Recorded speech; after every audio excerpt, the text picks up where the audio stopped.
Hello, my fellow Facebook and YouTubers and my current subscribers. First of all, I just want to say thank you for tuning in for another video. This video is not going to be too scriptural based or biblical based or verse based, but this is going to be something that is a very profound message I want to share with the world. It's something that I shared before in other venues and other opportunities that was given to me to speak at, because I feel it's a very important thing that we need to talk about, we need to discuss. And one thing we're going to, but actually the main thing we're going to discuss specifically today is what is true leadership mean to those who seek true success. And I know oftentimes people think success means money, it means materialistic things, it may mean things of that nature. But true success to me is not just somebody who's just making a lot of money, but someone who's actually making a difference in the world, who's actually showing the world that what true leadership is building the next generation up. Now, for those who are not familiar with my background, those who know me, I'm a Christian and I'm a teacher. I don't like to call myself a pastor or anything like that. I'm just a teacher. I'm just a person doing God's work. But I'm also a person who wants to change the world using God's methods and using His knowledge and wisdom that He pours into me to share to others so people can truly grow as, not just as leaders, but as people. Now, I did go to college. I went to college for business management. I did a lot of public speaking courses. I've been in management my whole life, from managing my own company to managing in other restaurants. And oftentimes it's just managing my own self-control, which I think a lot of us have a hard time doing that. But as we go into today's video, it's going to be a little bit long, so I do apologize. But there's a lot I want to cover, and I want to make sure you guys get the full impact of this message because it means a lot to me, because I think oftentimes we're selling ourselves short as leaders. And if you are a man watching this or a boy who's watching this, I encourage you to listen in, because we are called to lead accordingly. We are called to lead by the ordinary of God's guidance and God's will in our life. It's our purpose to lead. So I'm gonna get started here. I'm gonna have my constant. I'm gonna take some breaks because I need my Gatorade. So I'm embarrassed that I have a career. I talk about things like trust and cooperation, and there should be no demand for my work. But the fact of the matter is, there's a demand for my work, which means there's an opportunity. It means trust and cooperation are not yet standard in our organization, and yet they should be, and we know that. And which is why we're looking for ways to bring those things to our organizations.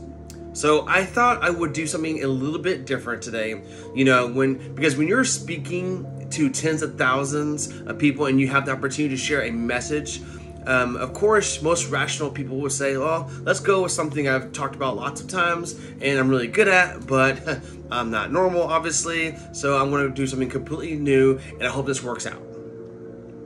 So there are two things that I think that great leaders need to have: empathy and perspective. And I think these things are very often forgotten. So leaders are so often so concerned, based off my perspective, about their status of their position in the organization. They actually forget their real job. And the real job of a leader is not about being in charge. It's about taking care of those in our charge. And I don't think people realize this, and I don't think people train for this. Because when you're junior, our only responsibility is to be good at our jobs. That's all we really have to do. And some people actually go get advanced education, and so that they can be really good at their jobs. Accountants or whatever your profession you're in, right? And you show up and you work hard, and the company will give you tons and tons of training how to do the jobs or do the job. They'll show you how to use the software. They'll send us away for a few days to get trained in whatever it is that we're doing for the company, right? And then they expect us to go be good at our jobs. And that's what we do. We work very hard, and if you're good at it, if you're good at the job, they'll promote you, and at some point, you will get promoted to a position where we're no longer responsible for the people who do the job we used to do. But nobody shows us how to do that, and that's why we get managers and not leaders. So, because the reason our managers that we have now, for some of us, micromanage us the way they do, is because they actually do know how to do the job better than us. in some cases. That's what got them promoted. Really what we must do is go through a transition. Some people make it quickly, some people never make it, some people make it slowly, and unfortunately some people will never make that transition at all. Which is we have to go through the process through a transition of being responsible for the job and turning into somebody who's now responsible for the people who are responsible for the job. As I said before, one of the greatest things that is lacking in our most of our companies is that they're not teaching us how to lead. And leadership is a skill like any other, is practice. To be able to practice is key. Practice is a skill, and it is something that you work on. It's like a muscle. If you practice it all the days, you'll get good at it. And if you get to become a strong leader, if you don't, you stop practicing, you become a weak leader. Like parenting, everyone has the capacity to be a parent. Doesn't mean everybody wants to be a parent, and doesn't mean everybody should be a parent. Leadership is the same. All of us have the capacity to be a leader. Doesn't mean everybody should be a leader. And it doesn't mean everybody wants to be a leader, and the reason is because it comes at great personal sacrifice of our time, energy, and our stress levels. Remember, you're not in charge. You're responsible for those in your charge. And before I go on, I had maybe a small handful of, I can count on just one hand, of people who are actually real leaders. People who built people up so that their success would show and the happiness of their employees would show through how they were taught, because they understood the concept of taking care of people in their charge instead of just focusing on being in charge. That means like when everything goes right, you have to give away all the credit, and when everything goes wrong, you have to take all the responsibility. I know that sucks, right? It's the things like saying late to show someone what to do. It's things like when someone's doing something does actually break, when something goes wrong, instead of yelling and screaming and taking over, you say, try again, okay? When overwhelming pressures are not on them, the overwhelming pressures are on us, it makes things so much easier. At the end of the day, great leaders are not responsible for the job. They're responsible for the people who are responsible for the job. They're not even responsible for the results. They're really not. I love talking to managers and foremen and other people I've met in the past and say, what's your priority? And they put their hands on their hips and so proudly and say, my priority is my customers and my clients. I'm like, really? Most of you haven't even talked to a customer or client in 15 years. There's no CEO or owner on the planet responsible for the customer. They're just not. They're responsible for the people who are responsible for the customer, right? So I want to share this with you. I'll tell you a true story. A few years ago, I stayed at the Four Seasons in Las Vegas. It was a wonderful hotel. And the reason it's a wonderful hotel is not because of the fancy beds. Any hotel can go and buy fancy beds without the bed bugs. The reason it's a wonderful hotel is because of the people who work there. If you walk past somebody in the Four Seasons, then they will say hello to you, right? You actually get the feeling that they actually want to say hello to you. It's not just that somebody just told them that they have to say hello to all the customers. They say hello to all the guests, right? We feel that they care. That's what we want in a business or a leadership.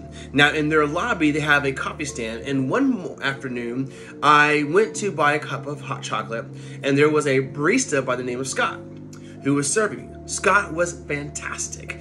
He was friendly and he was fun and he was engaging with me, and I had so much fun talking to him, buying a cup of hot chocolate. I actually think I gave 100% tip, right? And he was wonderful. So as in my nature, I asked Scott, do you like your job? And without skipping a beat, Scott says, I love my job. And so I followed up and I said, what is it that the Four Seasons is doing that would make you say to me, I love my job? Without skipping a beat, Scott said, throughout the day, managers will walk past me and ask me how I'm doing. Is there anything that I need to do my job better? He said, not just my manager, any manager. And then he says something magical. He says, I also work at Caesar's Palace and at Caesar's Palace and where I'm at now, and at Caesar's Palace, the managers are trying to make sure we're doing everything right. They catch us when we do things wrong. He says, when I go to work there, I like to work there. I like to keep my head low, keep it under the radar, and just get through the day so I can get my paycheck. How many of you guys can relate to that? How many of you guys have maybe one job or more than one job where you feel like one job you can be yourself, and another part you have to be something different. You have to be less to yourself because you don't want to draw too much attention to yourself. He said to me, he says, here at the Four Seasons, I feel I can be myself. Same person, entirely different experience from the customer who will engage with Scott. So we in leadership are always criticizing the people. We're always saying we got to get the right people. I've got to fill my team. I got to get the right people. But the reality is it's not the people, it's the leadership. If we create the right environment, we will get people like Scott at the Four Seasons. If we create the wrong environment, we will get people like Scott at Caesar's Palace. It's not the people, and yet we are so quick to hire and fire. You can't hire and fire your children. If your kids are struggling, we don't just say, you got a C in school, you're up for adoption. That's not how it works. So why is it that when somebody has performance problems at work or school, why is it that our instinct is to say, you're out? We do not practice empathy. What does empathy look like? Here's the lack of empathy. This is a normal in our business world. We walk into someone's office, someone walks into our office, and it says, your numbers have been down for the third quarter in a row. You have to pick up your numbers, otherwise I can't guarantee what the future will look like for you. How inspired do you think that person is to come to work the next day? Here's what empathy looks like. You walk into someone's office, or somebody walks into your office, and it says your numbers are down for the third quarter in a row. Are you okay? I'm worried about you. What's going on with that? Do you see a difference? We all have performance issues. Maybe someone's kid's sick. Maybe they're having problems in their marriage. Maybe one of their parents is dying. We don't know what's going on in their lives. And of course it will affect our performance at work because we're natural emotional creatures. Empathy is being concerned about the human being, not just their output. We have for some reason, our work world has changed in the past 20, 30 plus years.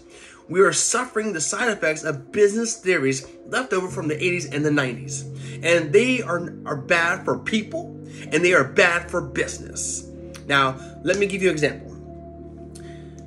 The concept of shareholder supremacy was a theory proposed in the late 1970s. It was popularized in the 80s and 90s. It is now our standard form today. You talk to any public company and you ask them their priority, and they say maximize maximize my shareholder value, right? Really? Is that what we're focusing on? That's what we really want to focus on? That's like a coach prioritizing the needs of the fans over the needs of the players. How are you going to build a winning team with that model? But that's normal today. We don't even perceive it as broken or damaged or wrong or outdated. Remember, the 80s and 90s... Excuse me. The 80s and 90s were boom years with relative peace and a kinder, gentler Cold War. No one was practicing hiding under their desk in school anymore.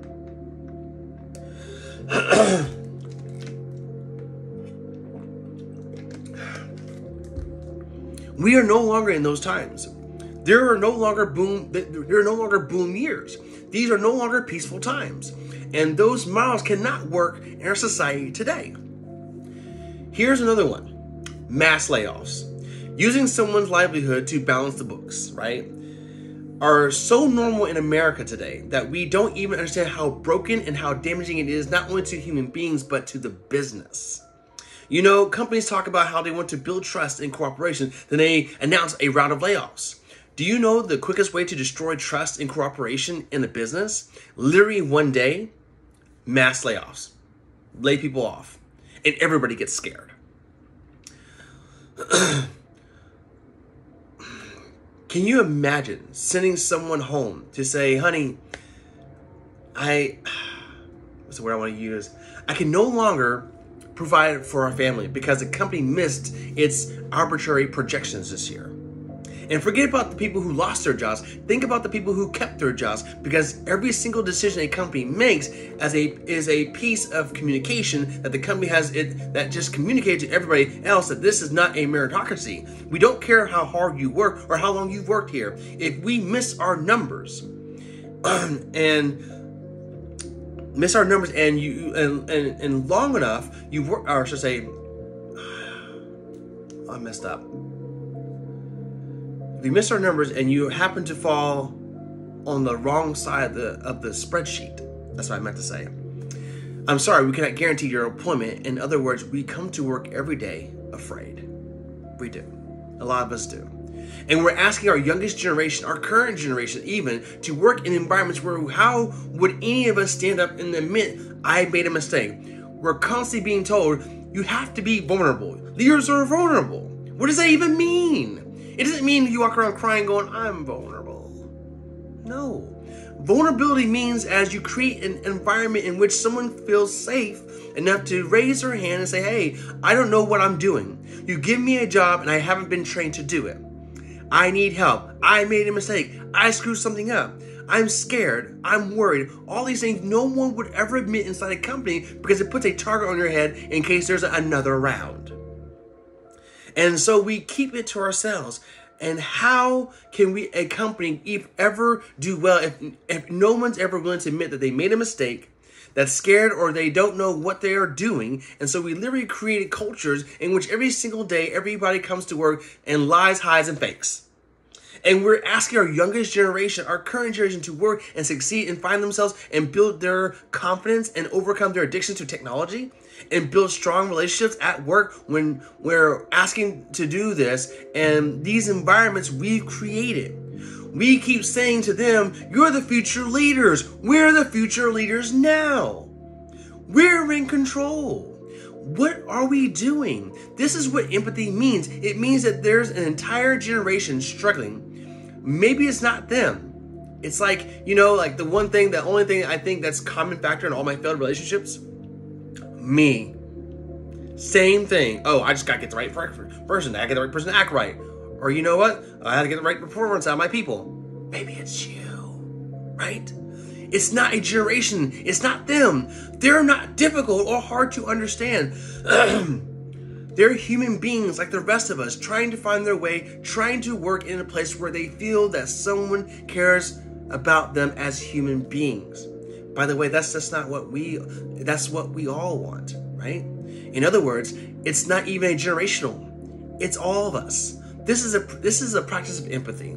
That if we're struggling to communicate to someone, if it's struggling to help someone to be at their natural best, I am so tired of people saying to me, how do I get the best out of my people? Really? That's what you think? That how you gonna get the best out of them? They're like a towel, just wring them. How can I get the most out of them? No, how do I help my people be at their natural best? We're not asking these questions. We are not practicing empathy. We have to start by practicing empathy and to relate to what they may be going through, and it will profoundly change the decisions we make every day. It will profoundly change the way we see the world. Someone's driving to work. Another example. Someone's driving to work. You're driving to work. And someone wants to cut you off. Or cut into your lane. What do? Do you pull over your car, or would you let them in? Most of us will pull our car up and go like this. You wait your turn. And give them the finger or something. Now let's practice empathy. I don't know, maybe they've been out of work for the last 6 months. Maybe had trouble getting their kids out to school this morning, and now they're running late for a really important interview, and they just have to have this interview, and they're going to cut into my lane, or cut into my lane and make me upset. Or maybe they're just a bastard. I don't know. But the point, we don't know. But that's the point. We don't know. We don't know. And the practice of empathy will say, I will let them in, and I will arrive at work 1 car length late. We don't always have to be right.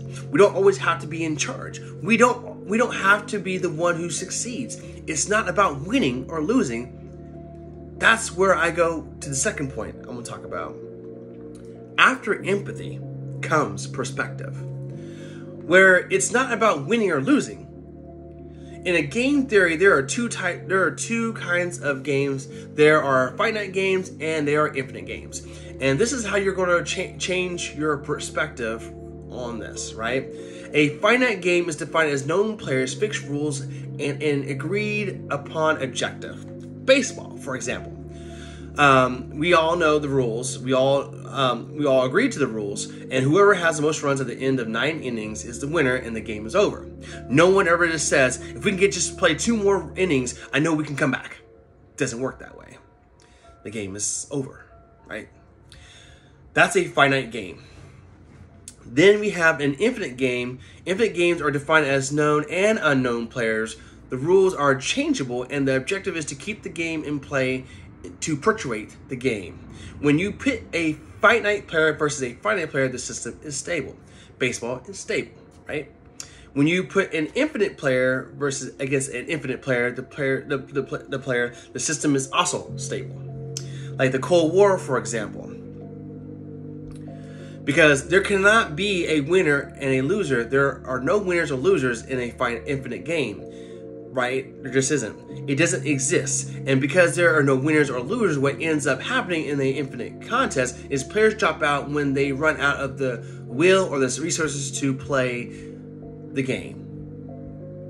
But there's no winners or no losers.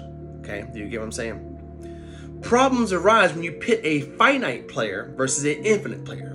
Because the finite player is playing to win, and the infinite player is to keep the game going, right?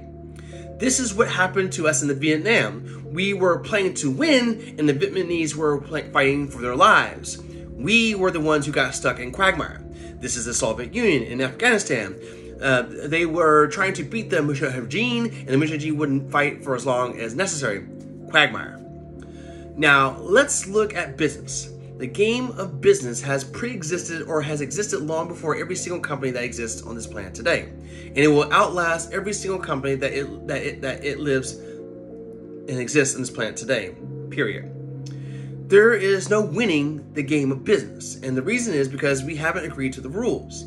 I get such a kick out of this when you realize how many companies actually don't know what type of game they're in. Right? Listen to the language and of the companies. Use we're trying to beat our... Look at the words they're trying to use. They're trying to say, we're trying to beat our competition. We're trying to be number 1. Did you know that we were ranked number 1? Look at the listings. Based on what criteria? Revenues, profits, market share, square footage, number of employees. Based on what time frame? A quarter, a 5 years, 10 years, 20 years, 50 years, 100 years? I haven't agreed to those standards. How can you declare yourself the winner? How can you declare yourself number 1 where no one else in the game has agreed to the rules? It's arbitrary. There is no winning because there's no end. In other words, companies are playing finite games. Listen to their language. They're trying to beat their competition. What does that even mean? It's the leaders and the companies that understand the game that they're in and they organize their resources and their decision making around the infinite contest. Their goal is to outlast and frustrate their competition. All the companies that we refer to as the exception, Southwest Airlines, Apple Computers, Harley-Davidsons, they're all exceptions. No. They're playing the infinite contest. They frustrate their competition. It's what happens. That's what happens because they're not playing to win. Jim Sinegal, the founder of Costco, which is the only real company that gives Walmart a run for its money. He said before in a statement, public companies are looking to succeed for the quarter. He says, we're looking for the next 50 years. You can hear him. He's playing the infinite contest. I once spoke at a leadership summit for Microsoft. I also spoke for a leadership summit for Apple. Now at Microsoft Summit, I would say 70% of the executives, and this was under the Steve Ballmer days, I would say 70% of the executives spent about 70% of their presentations talking about how to beat Apple. At the Apple Summit, 100% of the executives spent 100% of their presentations talking about how to help teachers teach and how to help students learn. One was obsessed with their competition. The other was obsessed about where they are going.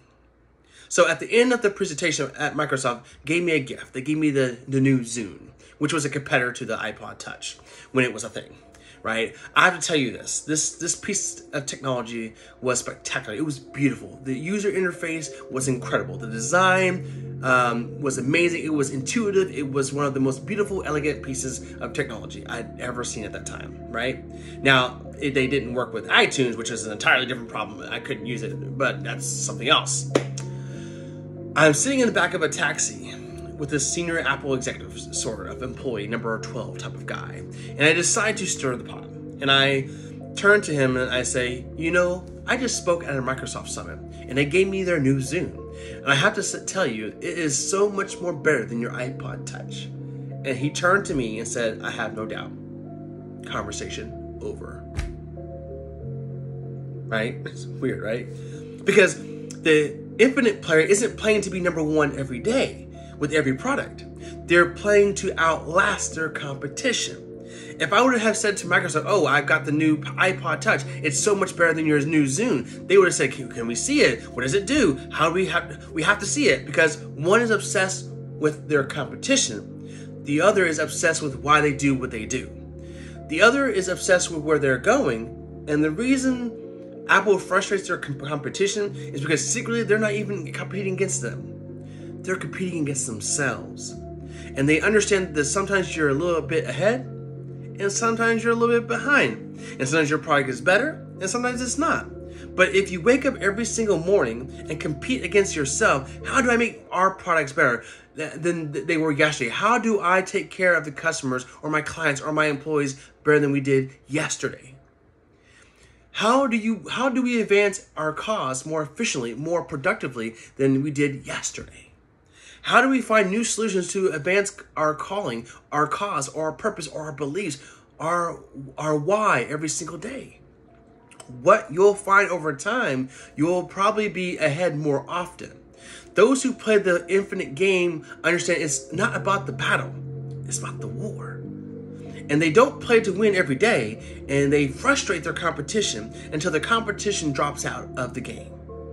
Every single bankruptcy, almost every merger or acquisition are basically a company saying, we no longer have the will or the resources to continue to play, and we have no choice to either drop out of the game or merge our resources with another player so we can stay in the game. That's what it is. And if you think about the number of bankruptcies and mergers and acquisitions, it's kind of proof that most companies don't even know what game they're in. If you want to be a great leader, start with empathy. You want to be a great leader, change your perspective and play the game you're actually playing. Thank you very much for those who stayed to tune in for this message. I'm sorry it wasn't a biblical face, but this can go over to a biblical standard. If you guys want to know how leadership can greatly be used, or should I say studied and understood through the biblical sense, I recommend you guys get the Maxwell Leadership Bible, first of all, and then also get into the book, The 21 Laws of Leadership in the Bible. It's something I've read, and it's kind of helped me understand why I came up with this message and why I wanted to share with you guys. Because I know I didn't put any scriptures in it on purpose because I didn't want to make this a biblical sense to a certain degree. But I want you guys to understand true leadership is about creating a healthy legacy. Legacy is not what you leave for people. A true legacy is what you leave inside people. Okay, that's what it really means. And for those who stay tuned to all the full 30 minutes of this message, I thank you guys. I appreciate you for all my current 128 subscribers. I'm looking forward to getting to at least 150 before the end of the year. I want to keep pushing strong. Thank you for all those who are supporting the ministry. Thank you all who are just supporting me as a person and believing in me and believing in my efforts to create a better society, to do my part, even if it's just a small part. If this speech helped you in any way, shape, or form, please leave me down your feedback and comments down below. Please share it with your friends or family, whoever you feel needs it, because we all need it. And just know that I love you and God loves you. In Jesus' name, I thank you guys for the opportunity for allowing me to come into your home and to share this message with you guys today.